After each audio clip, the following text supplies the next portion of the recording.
आज हम बात करेंगे यूरोडायनेमिक स्टडी के बारे में।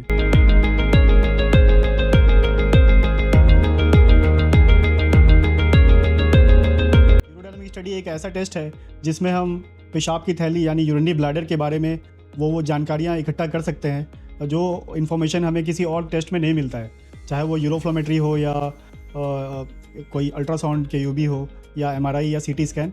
इन सब टेस्टों से हमें वो सब बातें नहीं पता चलती है जो हमें यूरोडायनेमिक स्टडीज़ से पता चलती है। तो यूरोडायनेमिक स्टडी में हमें क्या करना होता है कि पेशाब की थैली के अंदर सेंसर डाल करके उसको कंप्यूटर से कनेक्ट करके फिर हम डायनामिकली मेज़र करते हैं ब्लैडर के अंदर का प्रेशर। उसमें हमें पता चलता है कि ब्लैडर कैसा है, ब्लैडर का आउटलेट कैसा है यानी कि ब्लैडर नेक एंड प्रोस्टेट, और उसके बाद होता है एक्सटर्नल स्फिंक्टर यानी वो मांसपेशी जो पेशाब को कंट्रोल करती है, पेशाब को रोकने में काम आती है, वो कैसा काम कर रही है। तो ये चारों चीज़ों के बारे में कलेक्टिव नॉलेज जो मिलती है हमें यूरोडायनेमिक स्टडी से मिलती है। बहुत सारे पेशेंट होते हैं जो कि नर्व की प्रॉब्लम से जूझ रहे होते हैं, जिनको स्पाइन की सर्जरीज हुई है या स्पाइन के कुछ कंडीशन है, तो उसमें हमें पेशाब की दिक्कत आती है कि पेशाब अपने आप हो जाना या पेशाब नहीं हो रहा है या पेशाब बार बार हो रहा है। तो ऐसे कंडीशंस को हम कहते हैं न्यूरोजेनिक ब्लैडर।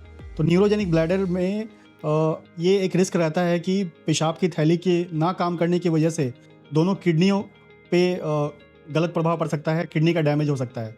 तो पेशाब की थैली के अंदर का प्रेशर जो है क्रिटिकल लेवल से ज़्यादा ना इंक्रीज़ हो, ये जानने के लिए हम यूडीएस स्टडी करते हैं।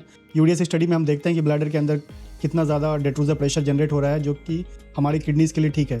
या फिर बीपीएच पेशेंट जिनका फ़्लो बहुत ही कम है और ये पता नहीं चल पा रहा है कि फ़्लो कम होने का रीज़न क्या है, आखिर आइदर ब्लैडर के आउटलेट में रेसिस्टेंस हो रहा है या फिर ब्लैडर काम नहीं कर रहा है। तो ये सब क्वेश्चंस का आंसर करने के लिए हम लोग यूडीएस करते हैं।